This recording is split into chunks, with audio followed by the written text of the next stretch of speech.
감사합니다. 자, 저희가 이제 양옆을 보면서 또 이제 인사로 오늘 하루 말씀을 시작하도록 하겠습니다. 누구한테 해야 되겠죠?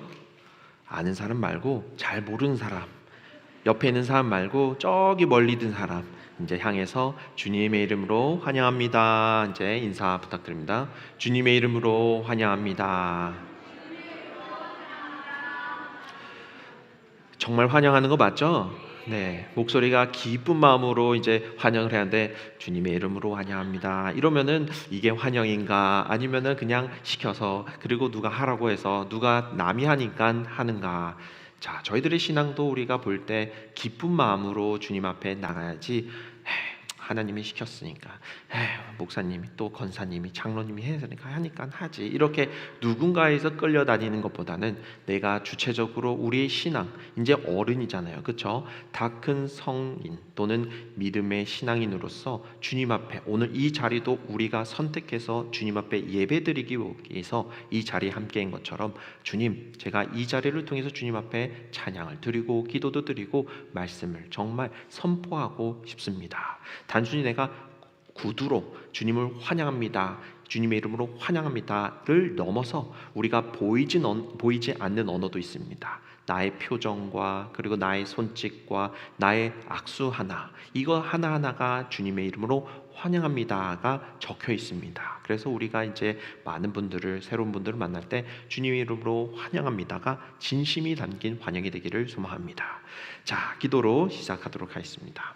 하나님 아버지, 감사합니다. 주님의 그 뜻과 그리고 주님의 은혜로 이 자리를 통해서 주님 나아갑니다. 저희들의 마음을 열어주시고 길을 열어주시고 눈을 열어주시고 그리고 저희들의 모든 관절을 잘 유연하게 움직여 주셔서 주님의 뜻으로 저희들이 손과 몸과 그리고 발 그리고 얼굴의 하나의 표정까지도 주님과 닮아가기를 소망합니다. 주님께서 주시는 그 은혜를 허락하여 주시고 또한 주님 그 은혜를 통해서 더욱더 기쁜 마음으로 저희들이 영적으로 재충전이 되어서 이 세상에 나아가 많은 사람들에게 기쁜 소식을 전할 수 있도록 주님 인도해 주시고 축복하여 주시옵소서. 이 모든 은혜 감사드리며 예수 그리스도의 이름으로 기도 올려드립니다.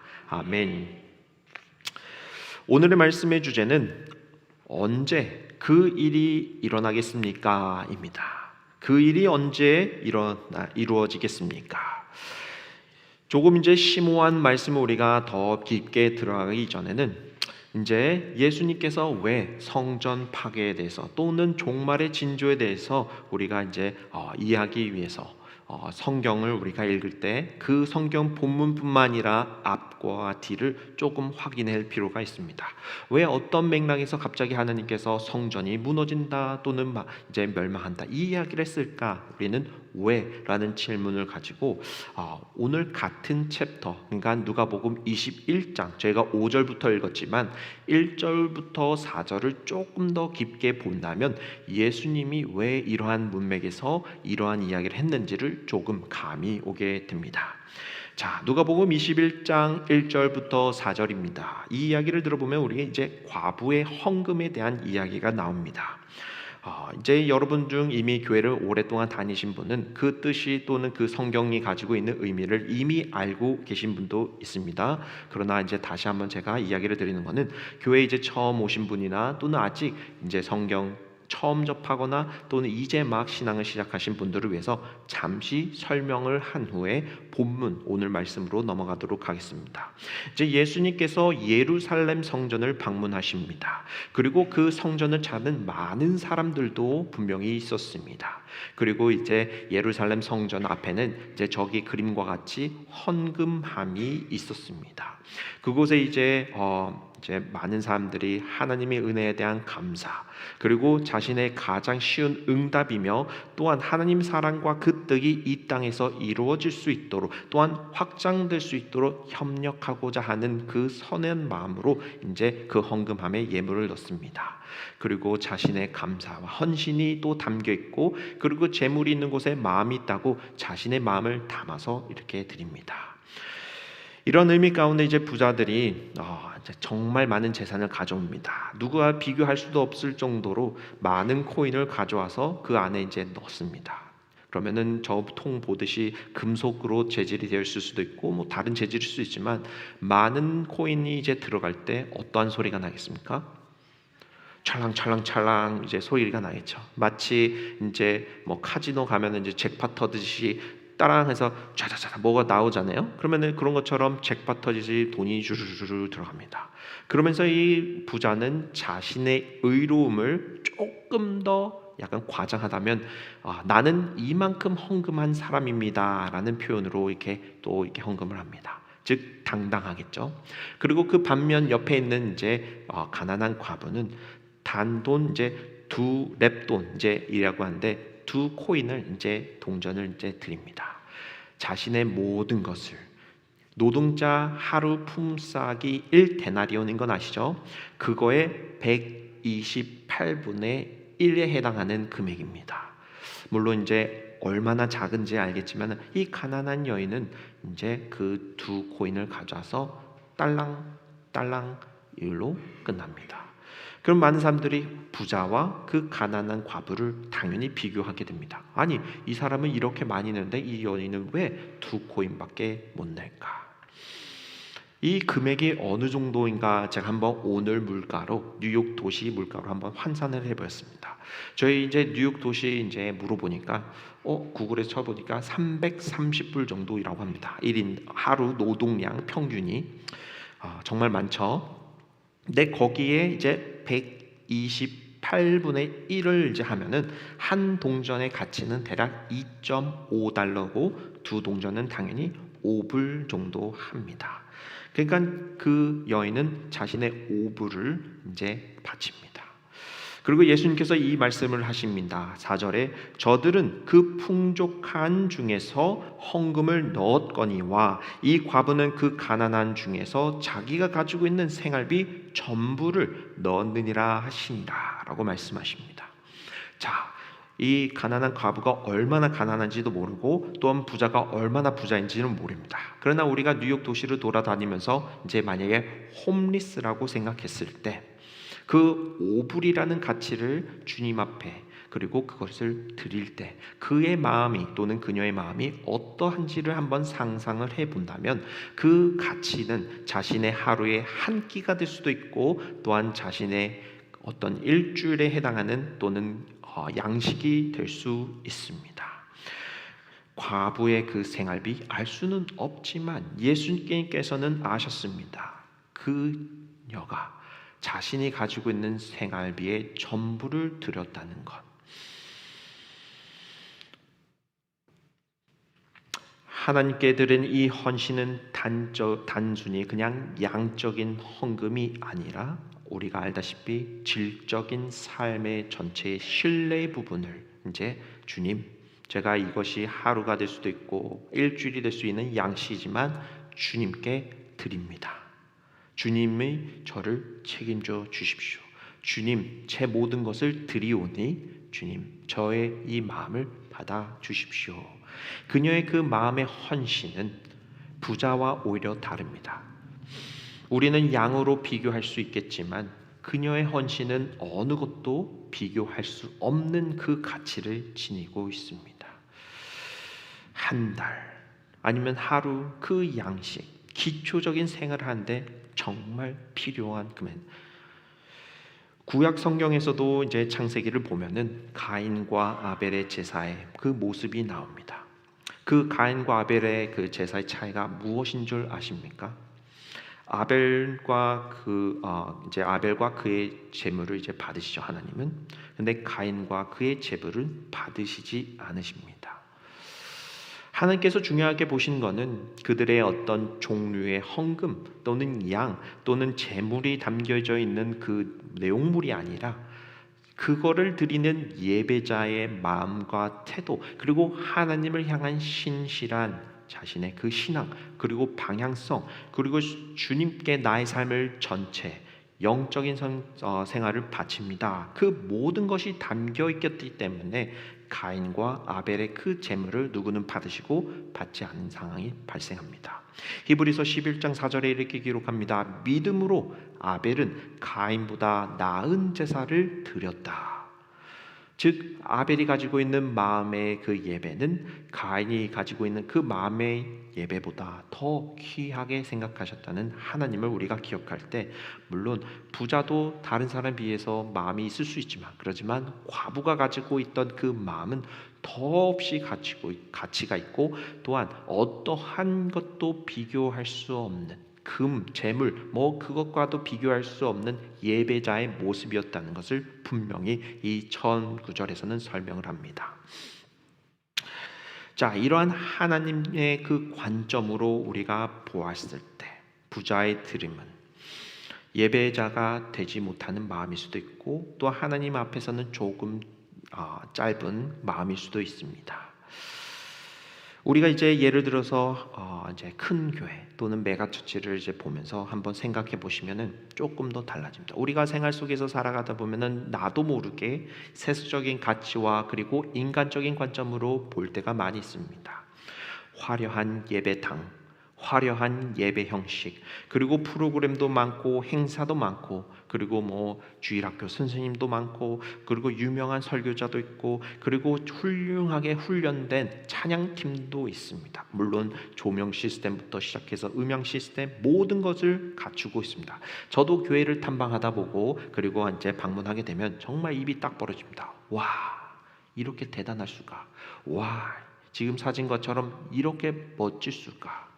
금은 보화로 이제 만들어지고, 그리고 귀한 돌로 만들어진 이 예배당을 보면서 와, 나도 정말 이 교회에 참석하고 그 예배에 함께하고 싶다라는 마음이 있습니다. 그러나 이것을 예수님의 관점으로 우리가 다시 한번 돌아볼 때, 우리가 눈앞에 보이는 이 거대한 성전을 보았을 때 정말로 이 교회가 정말 옆 동네에 있는 저 멀리 있는 시골의 작은 교회들보다 더 우월하다고, 더 좋다고, 또는 하나님의 눈에 보시기에 더 믿음이 좋다고 이야기할 수 있는가라고 질문했을 때는, 물론 우리 사람들은 그 규모에 우리가 감탄할 수 있지만 하나님도 그렇게 생각하실까라고 우리는 스스로 질문해 봐야 합니다. 제가 섬기던 미국 교회 세 교회가 있습니다. 규모 정말 조그마합니다. 물론 교회 예배당은 여기에 한 4분의 1 정도 되겠지만 10명 또는 6명, 어떤 데는 30명 모이는 그 교회에서 매주 모여서 예배를 드립니다.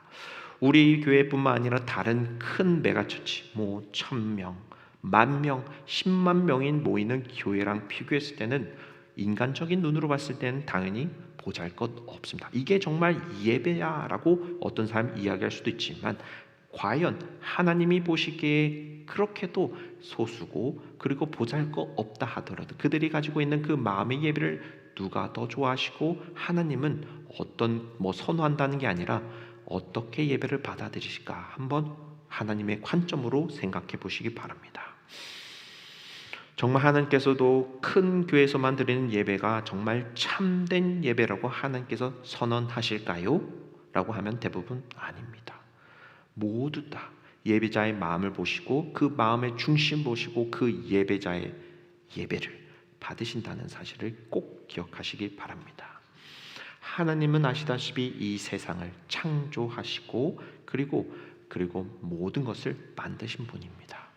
그 인간이 만든 걸작이라 할지라도 우리의 마음이 만약에 쓴 뿌리처럼 또는 썩어져가는 음식처럼 보잘것이 없고 냄새가 난다면 그 예배를 보실까요? 자, 우리의 마음이 얼마나 이제 중요한지 알겠죠? 헌신. 자, 그럼 이제 오늘 본문으로 그 마음을 가지고 보면은 5절을 이제 풀어서 이야기를 하면은, 예수님의 제자들 가운데 몇 사람이 예수님 성전에 가서 이제 이야기를 합니다. 우와, 이 성전 참으로 아름답습니다. 잘 다듬어진 귀한 돌들로 쌓아져 있고, 그리고 하느님께서 이제 드린 여러 예물들로 이제 금은 보화로 장식도 있었고, 이제 저희 스테인리스처럼 아름다운 뭔가 있었겠죠. 얼마나 아름답고 멋있지 않습니까? 훌륭하지 않습니까? 제가 가봤던 성전 중에서 최고입니다. 물론 그 당대 시대의 예루살렘 성전 최고였겠죠. 최고입니다. 최고. 그 제자들은 이 성전의 웅장한 규모와 그리고 화려함에 감탄하고 있을 때, 그리고 장인들의 손길이 하나하나 터치가 들어가 있는 그 목재, 또는 귀한 돌들을 보면서 와, 어떻게 이렇게 할 수가 있을까? 그 곳에 마음이 이제 이미 빼앗긴 상태에서 칭찬하고 있을 때 살아계신 하나님 아들을 이제 예수님께서 이제 이야기하십니다. 재미난 사실은 그들이 이 화려함에 빠져서 오히려 예수님, 하나님의 아들을 올바르게 보지 못했다는 사실. 그 옆에 더 위대한 분이 계신데 사람이 만든 그 건축물 또는 우리가 말하는 금송아지와 같은 그런 물건들을 그냥 돈의 가치로만 환산해서 보면서 그 모습에 매료되고 오히려 예수님 조금 초라해 보이면서 여정을 많이 했기 때문에 몸도 더러울 수도 있고 옷도 되게 초라할 수 있습니다. 그 위대하신 예수님의 겉모습을 보고 올바르게 우리의 메시아임을 못 보는 상태인 것이죠. 자, 이러한 우리가 모습이 제자들뿐만 아니라 우리 안에도 분명히 있습니다. 그리고 이러한 역사적 사실은 계속해서 반복이 됩니다. 저 역시 인간이기 때문에 규모 면에서, 아름다운 면에서, 화려한 면에서 마음이 빼앗길 수밖에 없습니다. 새 건물, 건물 관리도 안 해도 되고 고장날 이유도 없고 그리고 고칠 필요도 없고 모든 생활 그냥 와서 내가 즐기고 내가 누리고 내가 프로그램에 참석하고 내가 그냥 모든 거 받고 그냥 갈 수 있지 않습니까?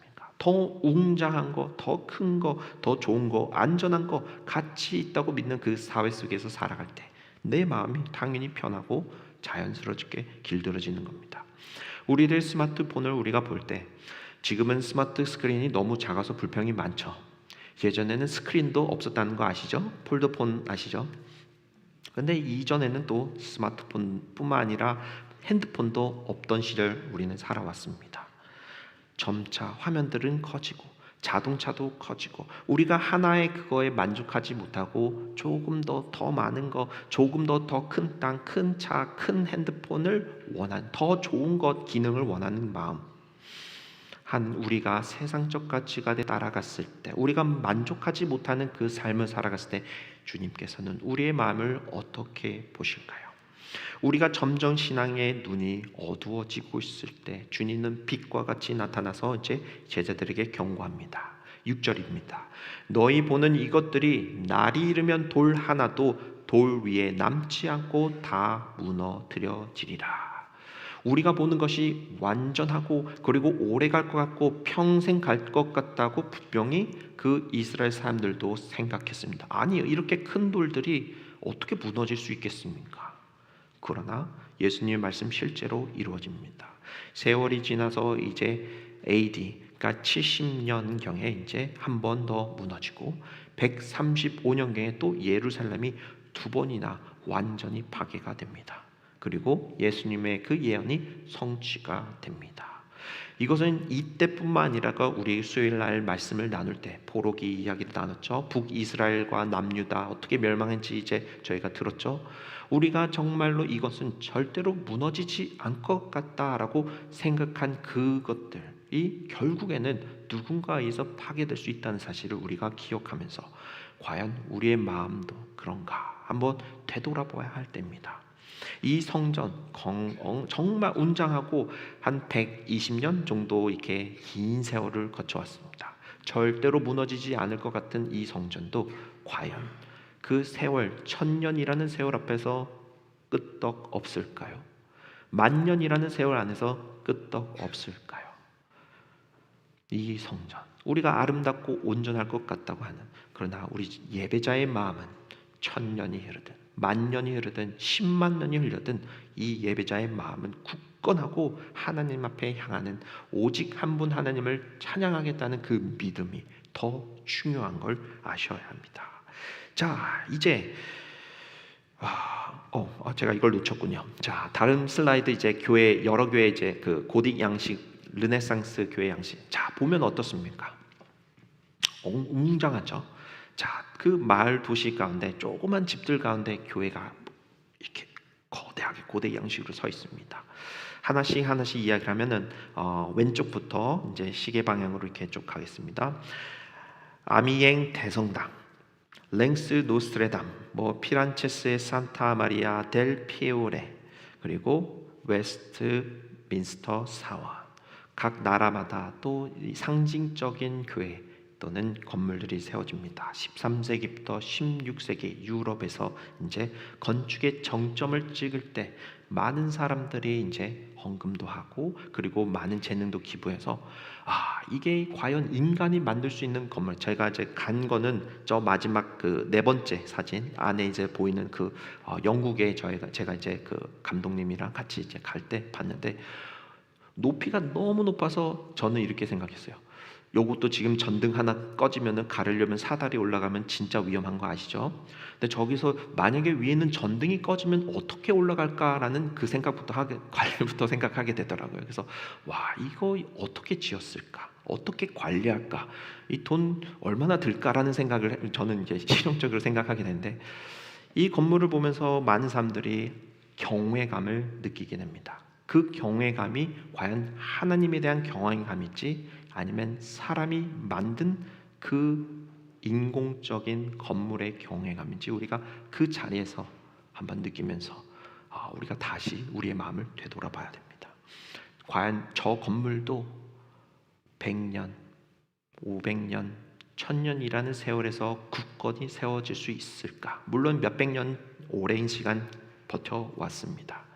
그러나 아시다시피 베드로 성당이었나? 한 번의 화재로 그 몇백 년 동안 지켜왔던 전통이라고 생각했던 믿음의 신앙이라고 생각했던 건물이 순식간에 불에 타는 것을 또 목격했습니다. 이런 것과 같이 예수님은 이제 그 이야기를 하면서 이 예루살렘 성전 돌도 무너질 거야. 그렇기 때문에 그곳에 마음을 쏟지 마.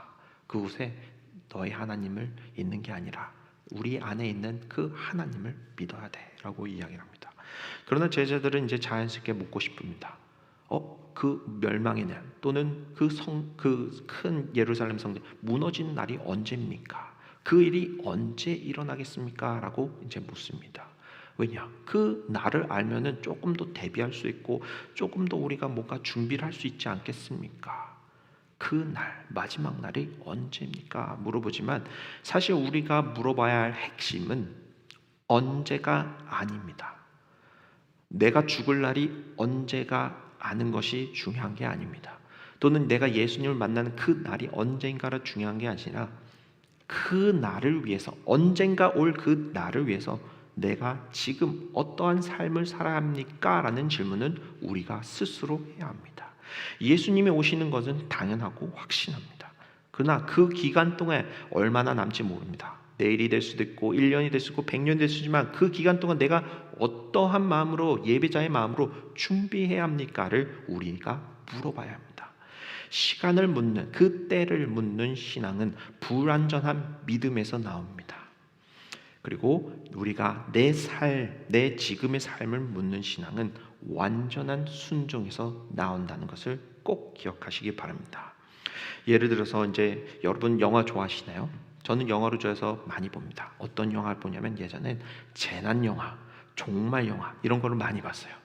저도 잘 모르겠지만 사람들의 이제 그 행동들을 보는 걸 사회학적인 행동들을 보았는데 마지막 날 예를 들어서 행성이 떨어지는데 그 디데이가 이날입니다 하고 하는 순간 사람들은 어떻게 반응한지를 조금 궁금했습니다.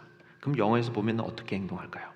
어떤 사람들은 내가 못 해봤던 것들을 다 누려봐야 되겠구나. 나의 욕망이 이제 폭발하기 시작합니다. 누구를 살인하기도 하고 돈을 뺏기도 하고 내가 즐기고 싶은 거를 모두 다 즐기면서 이제 마지막 날이니까 나는 이제 끝났잖아 그러면서 사는 사람이 있습니다. 즉 욕망이 폭발한 쪽으로 그 마지막 날을 핑계 삼아서 모든 일들을 해버립니다. 질서 대신 혼란이 생기고 책임 대신 방종이 섞이면서 도시는 정말 더 빠르게 그 디데이 이전에 벌써 이미 멸망을 시작하게 됩니다.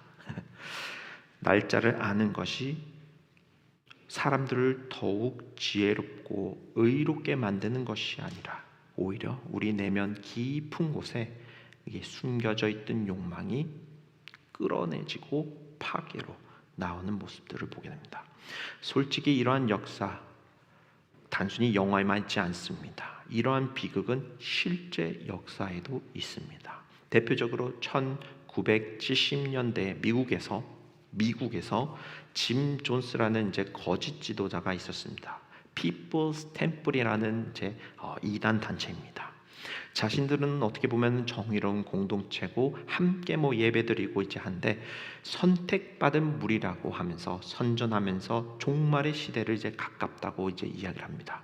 그리고 나서 1978년도 이제 남아메리카 가이나 이제 지역에 진척하면서 존스타운에 대략 900명이라는 사람 신도가 이제 모이는데 그때 집단 독살과 총격으로 모든 사람들이 이제 목숨을 잃는 참혹한 사건이 발생합니다.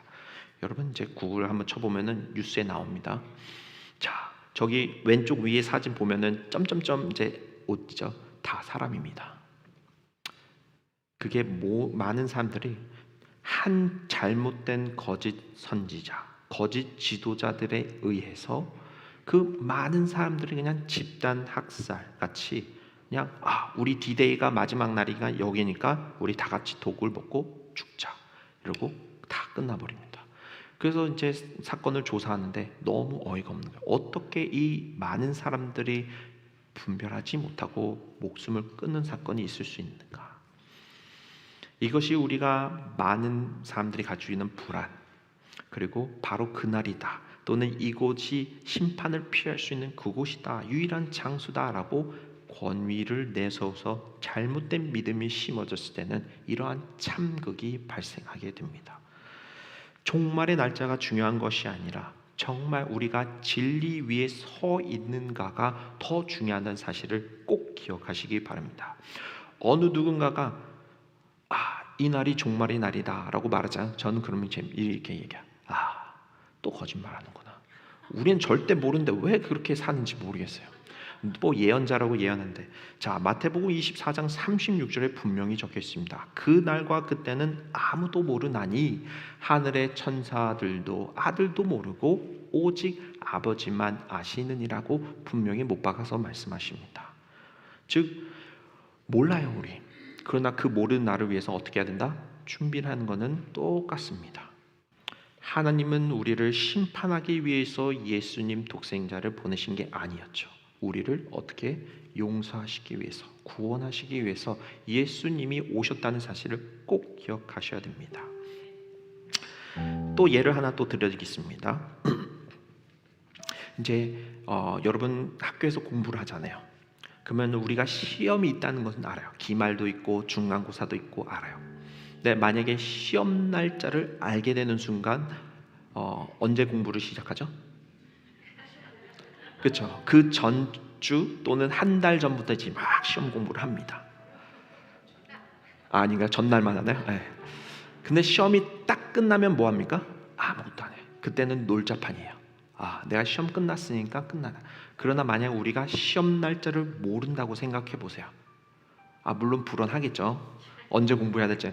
그러나 우리가 평소에 어떠한 마음으로 공부를 하면 어떠한 시험이 우리에게 닥칠지라도 준비가 됩니다. 물론 나 시험 아예 안 봐 이런 사람들이 되겠지만 우리는 그리스도를 믿는 사람으로서 마지막 날이 언젠가 올 것을 알고 있어요. 그러나 우리가 그래서 인내로 내 영혼을 얻으리라는 그 마지막 19절 말씀처럼 언제 시험이 올지 모르지만 중간고사든 기말고사가 올지 모르지만 오늘은 내가 정말 그 시험을 갑자기 내가 쳐야 된다면 준비가 되어 있는가? 기회를 잡을 수 있는 사람들도 준비가 된 사람만 그 준비가 이 기회를 잡을 수 있습니다. 하나님께서는 언제나 흔들리지 말고 믿음 안에서 인내로 굳게 서라고 말씀하십니다. 이처럼 오늘, 내일 모레 시험 날짜를 모르지만 준비된 저와 그리고 여러분 되시기를 소망합니다. 그리고 언제가 아니라 오늘 내가 어떠한 자세로 어떻게 살아가야 되는지를 한번 우리가 점검하면서 같이 한번 성경 구절을 읽을 텐데요. 데살로니가 전서 5장 19절부터 18절 말씀입니다. 한 목소리로 다 같이 함께 읽겠습니다. 형제들아 우리가 너희에게 구하노니 너희 가운데서 수고하고 주 안에서 너희를 다스리며 권하는 자들을 너희가 알고 그들의 역사로 말미암아 사랑 안에서 가장 귀히 여기며 너희끼리 화목하라. 또 형제들아 너희를 권면하노니 게으른 자들은 경계하며 마음이 약한 자들을 격려하고 힘이 없는 자들을 붙들어 주시며 모든 사람에게 오래 참으라. 삼가 누가 누구에게든 악으로 악을 갚지 알게 하고 서로 대하든지 모든 사람을 대하든지 항상 선을 따르라. 항상 기뻐하라. 쉬지 말고 기도하라. 범사에 감사하라. 이것이 그리스도 예수 안에서 너희를 향하신 하나님의 뜻이시니라. 아멘. 자, 다 같은 한 마음으로 이제 또 찬양하기를 원합니다. 저희가 함께 찬양할 찬송가는 복음성가는 여호와께 돌아가자입니다. 우리가 항상 주님 앞에 돌아간다는 사실을 꼭 기억하면서 이